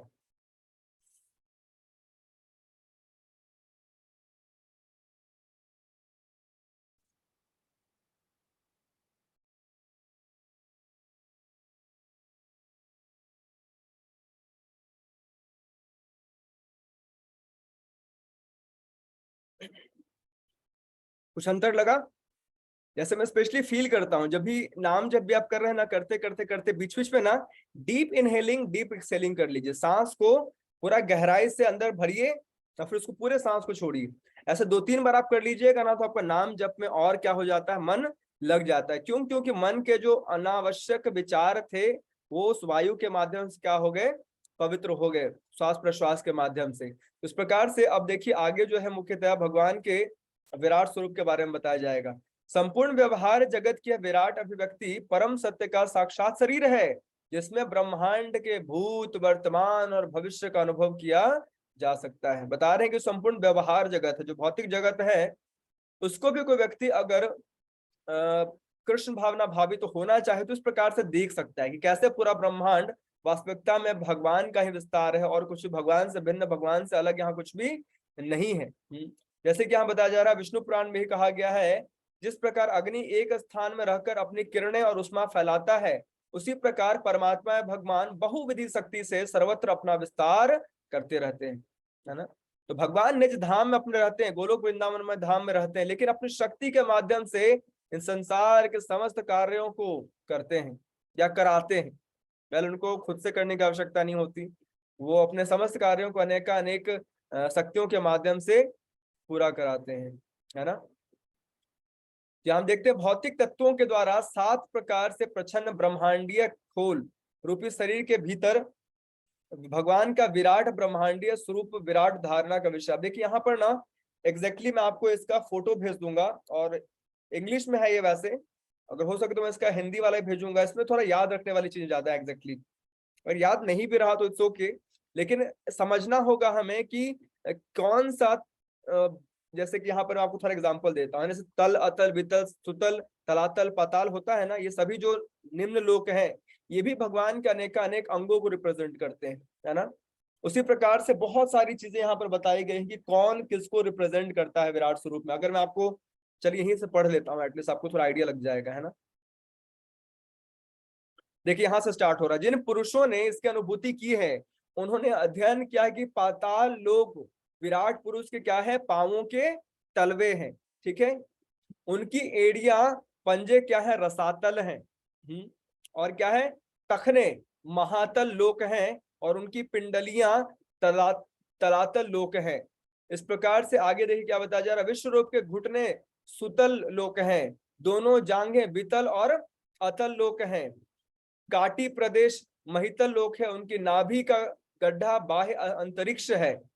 विराट रूप आदि पुरुष भगवान की छाती ज्योतिष जो स्वर्ग लोक है, क्या है, भगवान का वक्ष स्थल। उनका गर्दन जो है क्या है, महर लोक है। उनका मुख जन लोक है। उनका मस्तक तप लोक है। सर्वोच्च लोक जिसे सत्य लोक कहा जाता है, 1000 सिरों मस्तिष्कों वाले उन आदि पुरुष का क्या है, सिर है। इस प्रकार से ऊपर से नीचे तक जितने भी लोक है सबके बारे में क्या बताया गया, भगवान के अनेक अनेक अंगों से तुलना किया जा रहा है। और क्या तुलना की जा रही है कि इंद्र इत्यादि देवता उस विराट पुरुष की क्या है, बाहें हैं, है ना। दशों दिशाएं उनके क्या है, कान है। भौतिक ध्वनि उनकी श्रवणेंद्रियां हैं। जब भी कुछ भौतिक आवाज सुनाई देता है तो हमें क्या करना, ऐसे चिंतन कर सकते हैं क्या कि भगवान की क्या है, श्रवण इंद्रियां है। भगवान क्या इन चीजों को क्या करते हैं, सुनते हैं। दोनों अश्विनी कुमार उनके उसके नथने हैं। भौतिक सुगंध उसकी घ्राण इंद्रियां हैं। उसका मुख प्रज्वलित अग्नि है। बाह्य अंतरिक्ष उनकी आंखों के गड्ढे हैं। देखने की शक्ति के लिए सूर्य नेत्र गोलक हैं। दिन रात पलके हैं। दिन रात क्या है, भगवान के पलके, दो पलके हैं। उनकी भ्रिकुटी की गतियां में ब्रह्मा तथा अन्य महापुरुषों का निवास स्थान होता है। जल के अधीश्वर वरुण उसका तालु तथा सभी वस्तुओं का रस या सार उसकी जिह्वा है। वे कहते हैं कि वैदिक शोध भगवान के क्या है, वैदिक शोध जो वैदिक शास्त्र हो, भगवान क्या है, मस्तक। मृत्यु का देवता तथा पापियों को दंड देने वाला यम क्या, उनकी दाढ़ी। क्या स्नेह की कला ही उनके दांत हैं। और सर्वाधिक मोहिनी माया उनकी क्या है, मुस्कान है। देखिए माया का भी स्थान है भगवान के विराट स्वरूप में, है ना। तो उसी यह भौतिक सृष्टि रूपी महान सागर उनकी चितवन स्वरूप है। लज्जा भगवान का ऊपरी होंठ है। लालसा उनकी ठुड्डी है। धर्म उनका वक्षस्थल है और अधर्म उनकी पीठ है। इसलिए कहा जाता है भगवान को कभी क्या, पीठ के तरफ मुड़कर नहीं करना चाहिए। एक प्रकार से क्या है, भगवान के पीठ के अगर हम है तो क्या एक प्रकार से भगवान का अधर्म का भाग है, पीठ, बैक पोर्शन, है ना। इस प्रकार से सब कुछ भगवान में निवास करता है। भगवान से भिन्न संसार में कुछ भी नहीं है। जैसे भगवान का देखिए हमने लीलाओं में श्रवण किया था, भगवान अपने भक्त को भी उद्धारते हैं, भगवान अपने विरोधी को भी क्या करते, उद्धार करते हैं। उद्धार के विधि में अंतर है। भगवत प्रेमी प्रेम पूर्वक, प्रहलाद महाराज नरसिंह भगवान के जंघा पे बैठे हुए हैं, है ना, गोद में बैठे हुए हैं, इस प्रकार से प्रेम प्राप्त करके मुक्त हो रहे हैं। और हिरण्यकशिपु भी जंघा पे लेटा हुआ है और किस प्रकार से मुक्त हो रहा है, ओपन हार्ट सर्जरी। शिशुपाल का वध भगवान ने किया तो उसे मुक्ति प्राप्त हुई। पूतना का वध किया, उन्होंने मुक्ति प्राप्त हुई। तो भगवान के कार्यों में किसी प्रकार का क्या है, विरोधाभास नहीं है, द्वंद नहीं है ना।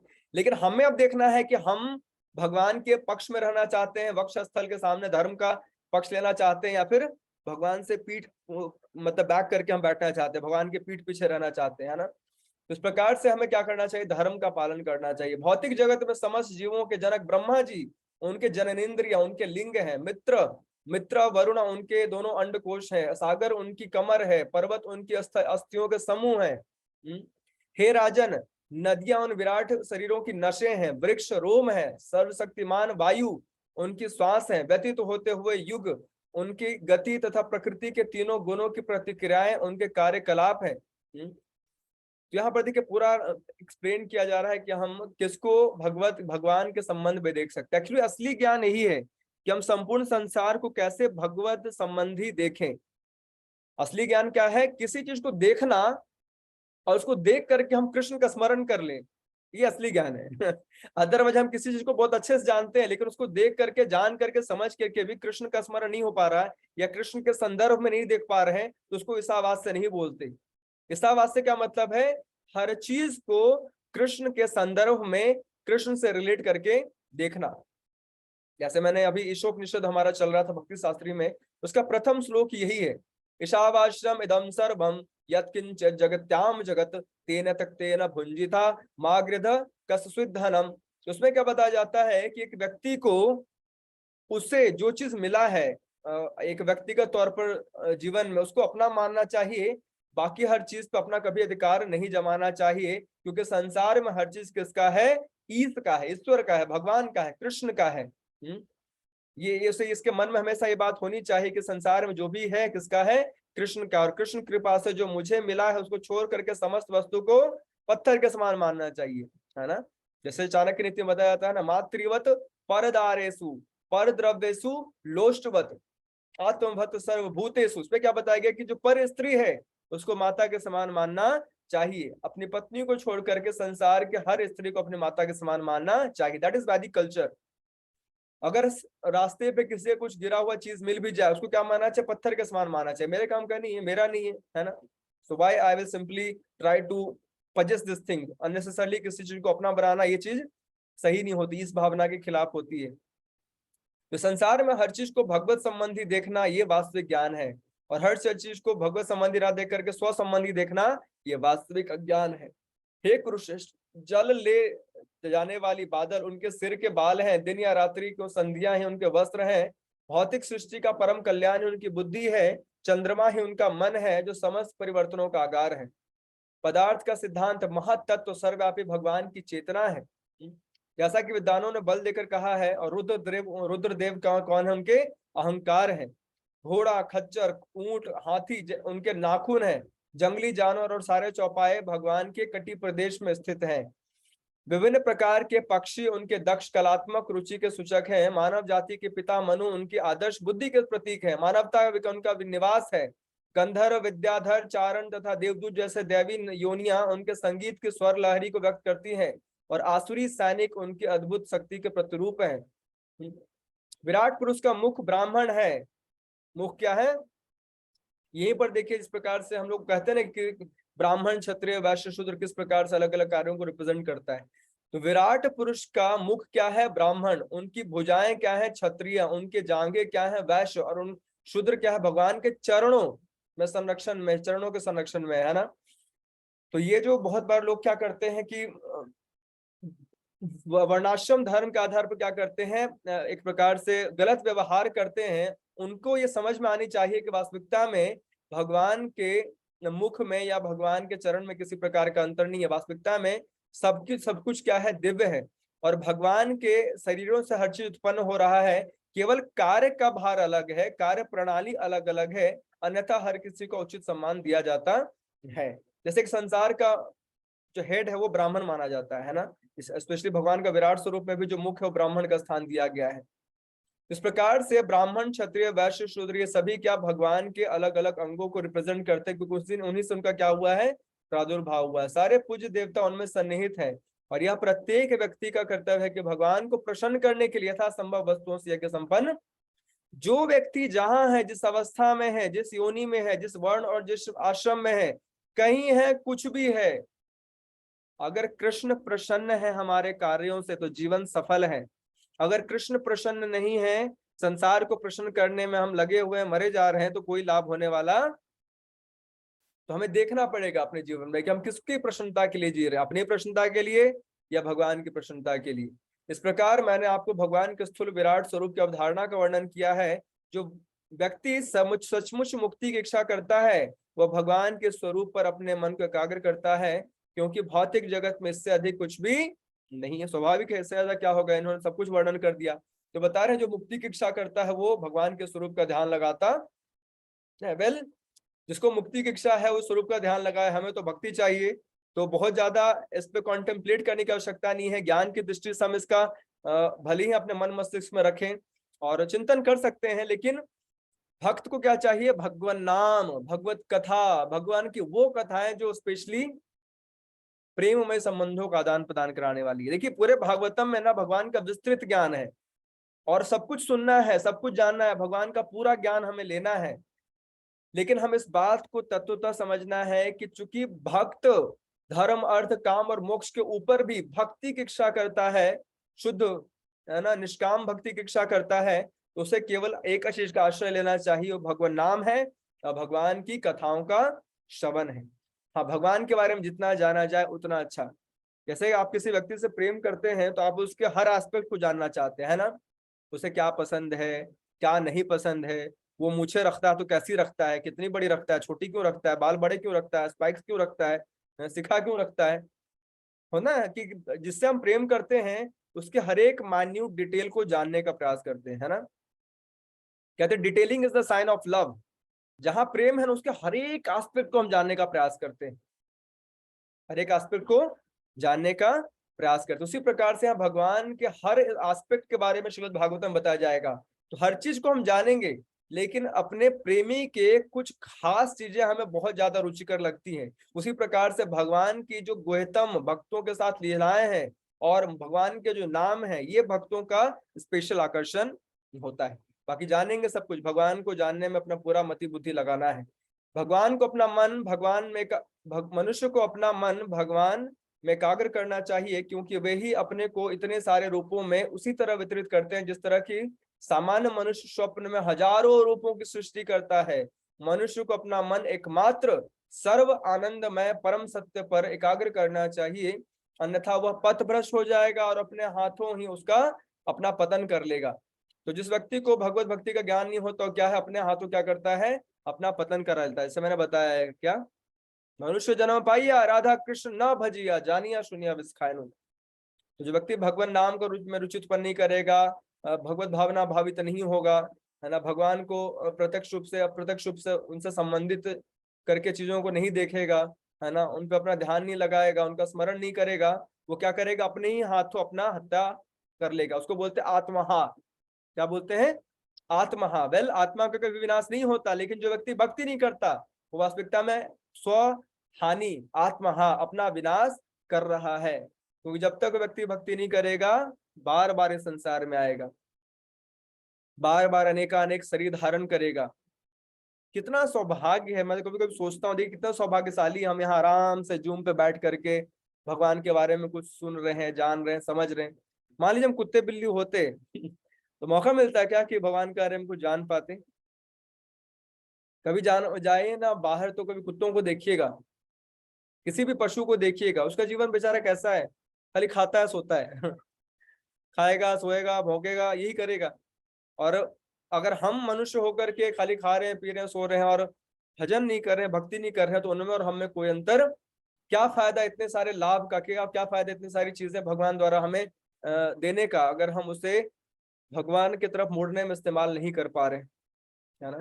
सो प्रभुपाद बोला करते थे हमेशा, we should utilize this body in the best possible way. हमें शरीर का बहुत उचित इस्तेमाल करना चाहिए। This is the bad bargain, एक घाटे का सौदा है शरीर, लेकिन इसका उचित इस्तेमाल करके इसको उपयोगी बनाना चाहिए। जैसे मार्केट से आप कोई चीज खरीद के लेकर आए, मान लिया बहुत अच्छा प्रोडक्ट नहीं है, लेकिन फिर भी उसका अच्छे से अच्छा इस्तेमाल करने का प्रयास करते हैं ना, उसी प्रकार से शरीर क्या है, घाटे का सौदा है, लेकिन अगर इस घाटे के सौदे का क्या करें, उचित इस्तेमाल करें भगवत भक्ति के लिए और भगवान से जुड़ने के लिए, भगवान के श्रवण कीर्तन के लिए, तो जीवन सफल है कि नहीं। This was all about chapter number 1 of Shrimad Bhagavatam canto 2, इस चेतना का प्रथम सोपान। ठीक है, तो आशा करता हूँ आपको चीजें समझ में आई होंगी, और मुझे ये भी पता है कि लास्ट की जो कुछ चीजें थी वो थोड़ा कंफ्यूजिंग है, तो मैं लिस्ट आपको फिर भी भेज दूंगा। बाकी इसको आप पढ़िएगा तो पढ़ने पर आपको एग्जैक्टली समझ में आएगा कि क्या क्या चीजें बताई जा रही हैं, है ना। ठीक है, किसी भक्त को कोई प्रश्न है या कुछ पूछना चाहते हैं, कुछ क्वेरी है तो पूछ सकते हैं। हरे कृष्णा प्रभु जी। हरे कृष्णा माते। प्रभु जी केटव धर्म क्या है? क्या है क्वेश्चन था ना, केटव अच्छा, धर्म। कैटव धर्म वो धर्म जो हमें वास्तविक धर्म की तरफ प्रेरित ना करे। वास्तविक धर्म क्या है, जीवेर स्वरूप है कृष्णेर नित्य दास, कि हम भगवान के क्या है, नित्य सेवक है, नित्य दास हैं, और हमारा एकमात्र फर्ज है भगवान की सेवा करना। तो परम जो उद्देश्य है भक्ति, प्रेमा भक्ति, उसको छोड़ करके हम धर्म अर्थ और काम में और बहुत हद तक मुक्ति का जो कार्य भी करते हैं वो कर्म कांड की दृष्टि से करते हैं। केवल अगर यज्ञ अध्ययन कर रहे हैं, वेदा पाठन कर रहे हैं, तो भी किस लिए कर रहे हैं, अनेक उद्देश्यों से, तो उसको क्या बोला गया, कैटव धर्म। मतलब हर वो कार्य जो परम उद्देश्य भगवत भक्ति के लिए नहीं है वो क्या है, कैटव धर्म है। ठीक है, सरल स्पष्ट में अगर शब्दों में देखा जाए तो। ठीक है माता जी, हरे कृष्णा। हरे कृष्णा। हाँ ओके कुसरी।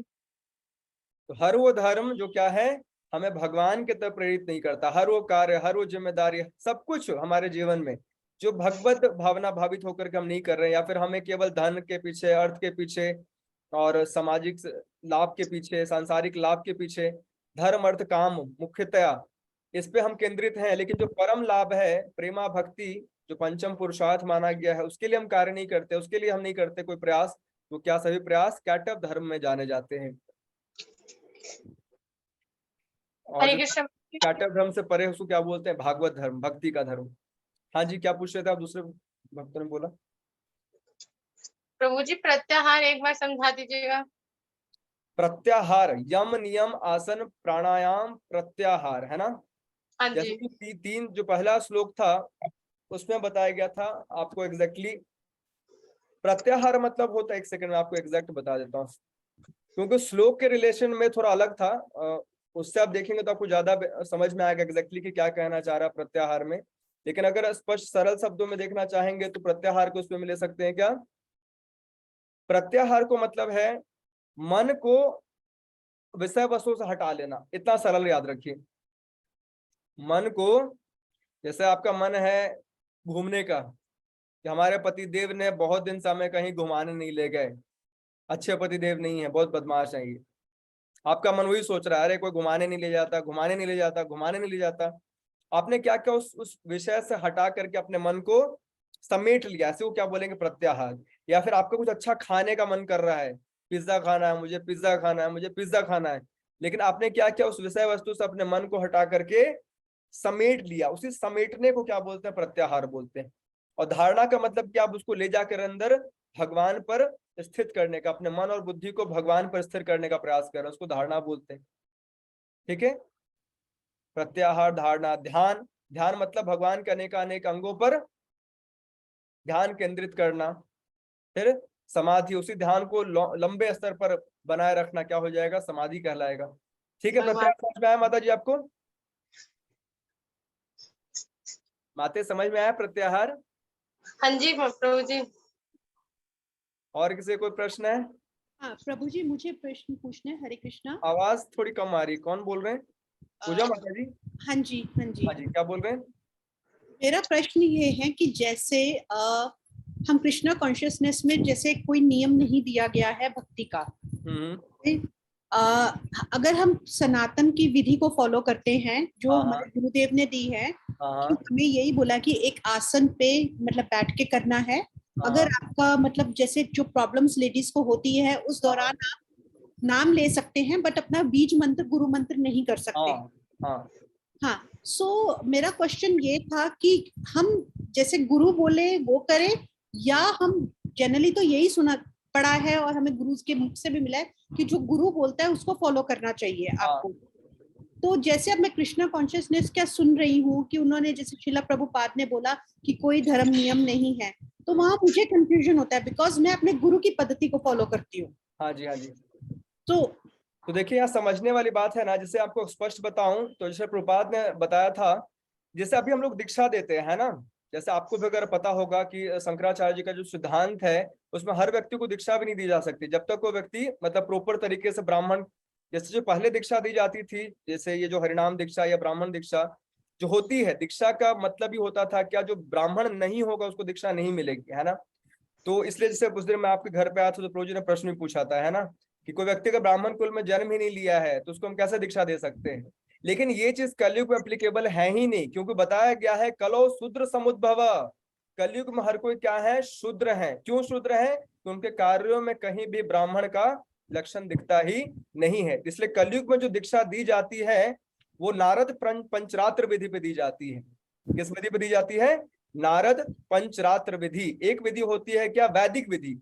वैदिक विधि के बहुत कड़े नियम हैं, अगर कोई पालन कर सकता है अति उत्तम। जैसे कि अगर आपने उस संप्रदाय में दीक्षा ले रखा है, आपके गुरुदेव हैं, तो आप बिल्कुल उनकी आज्ञा का पालन अगर कर पा रहे हैं सर्वश्रेष्ठ। अगर आप आसन लगा के माला कर पाते हैं, शुद्ध होकर के नाम जप कर पाते हैं, बिल्कुल नियम के अनुसार चल पाते हैं तो अति उत्तम है। लेकिन चूंकि कलयुग में ये सारे कार्य कर पाना लगभग असंभव है।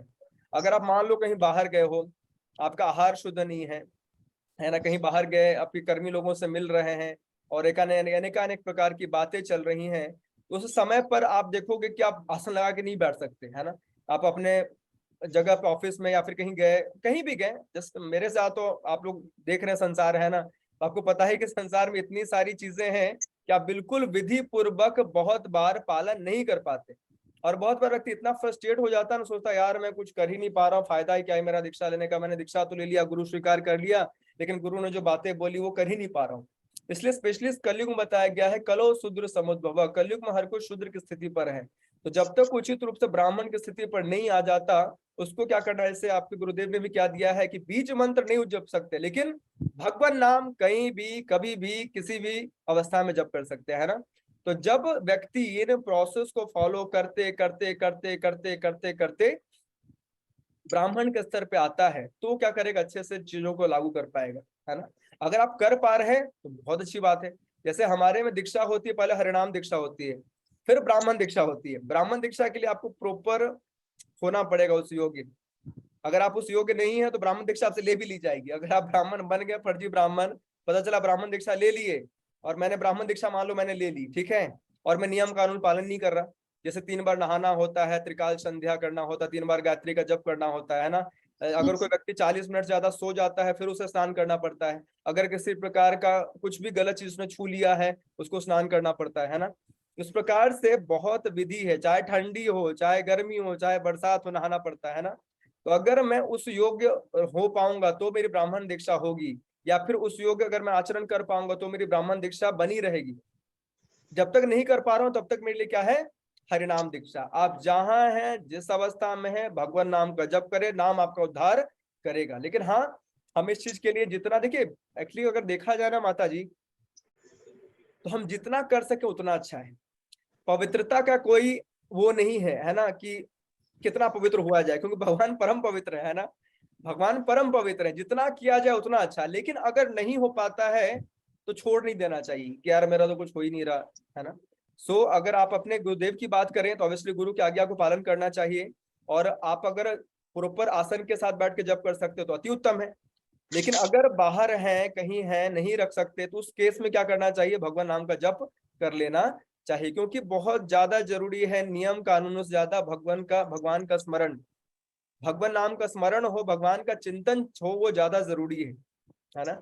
इसलिए इस कलयुग में जो दीक्षा की बात की गई है वो नारद पंचरात्र विधि पर की गई है, जिसमें किसी व्यक्ति को दीक्षा दी जा सकती है अगर वो व्यक्ति इस चीज के लिए नियम धारण करे कि मैं आगे से पापपूर्ण कार्य नहीं करूंगा, 4 नियम का पालन करूंगा, धर्म के हिसाब से जीऊंगा, और ज्यादा से ज्यादा भगवान नाम का जप करूंगा, तो उसको नारद पंचरात्र विधि से दीक्षा दी जा सकती है। अनेक विधियां हैं, ठीक है। तो हमें ये नहीं भूलना, जैसे एकादशी है, अब मान लीजिए कि एकादशी में बोल रहे हैं कि यार मैं तो दवा खाता हूँ, मैं दवा खाऊंगा तो फिर मैं क्या करूंगा, पूर्ण रूप से निर्जला फास्ट नहीं रख पाऊंगा, है ना। अब मैं क्या बोलूं फिर, यार तो मत रखो, आप जाके अन्न खा लो, नहीं बोल सकते ना। कम से कम जितना है, मान लो हमें दवा खाना है, मुझे कोई दिक्कत है, मुझे कोई दवा लेनी है, तो फिर मैं ये सजेस्ट करूंगा, चलो कोई बात नहीं, हम निर्जला नहीं रख सकते तो जल पे रख लो, जल पे भी नहीं रख सकते, दिक्कत आ रही है, शारीरिक समस्या, तो फल पे रख लो, फल पे भी नहीं रख सकते तो कुछ कुट्टू आटा, समा चावल की खिचड़ी, या जो भी है जो एकादशी आइटम्स वो खा लो, है ना। तो हर व्यक्ति को अपने अपने स्तर से उठाने की विधि है, जो जितना उठे उतना अच्छा, है ना, ठीक है। तो जितना संभव हो सके आप पालन कीजिए। जहां लगता है कि नहीं हो पा रहा है तो याद रखिए, अंते नारायण स्मृति, अंत काल में भगवान का स्मरण हमारे जीवन का उद्देश्य है। अगर हम उसको इन किन प्रकारेण अभ्यास से, या फिर अपने जीवन के पूरे अभ्यास से अंत में भगवान का स्मरण कर सके, तो वो क्या होगा, हमारा परम उद्देश्य होगा, ठीक है। किसी बात का और प्रश्न है? अभी कुछ बोल रहे थे मेरे ख्याल से, कोई वक्त कुछ बोल रहे थे, क्या वो, बोलिए बोलिए, कोई दिक्कत नहीं है, enough time we have। No, नहीं पूछना है तो आप लोग इसको पढ़िएगा, मैं बार बार बोल रहा हूँ। देखो आप नहीं पढ़ोगे तो आपके दिमाग में नहीं रहेगा, फिर आपको टेस्ट होगा, फिर आप बोलोगे नहीं, अभी नहीं, अभी नहीं, 1 more day, I want 1 more day। ऐसा तब होगा जब हम अच्छे से नहीं पढ़ेंगे। तो अगर आप लोग साथ में रिवीजन करेंगे ना तो आपको हेल्प रहेगा। और स्पेशली ये जो लास्ट का पार्ट है, जैसे पता नहीं भगवान ने कितने अंग प्रत्यंग के नाम गिना दिए गए, और अनेक सुतल तल वितल तल पतल महर लोक जन लोक तप लोक सत्य लोक सब कुछ बता दिया गया है ना। तो ये याद ऐसे नहीं रहेगा, थोड़ा बहुत पढ़िएगा तो आपको याद रह पाएगा, ठीक है। हरे कृष्णा। ग्रंथराज श्रीमद् भागवतम की जय। जगत गुरु श्रील प्रभुपाद की जय। निताय गौर प्रेमानंदे। हरि हरि बोल।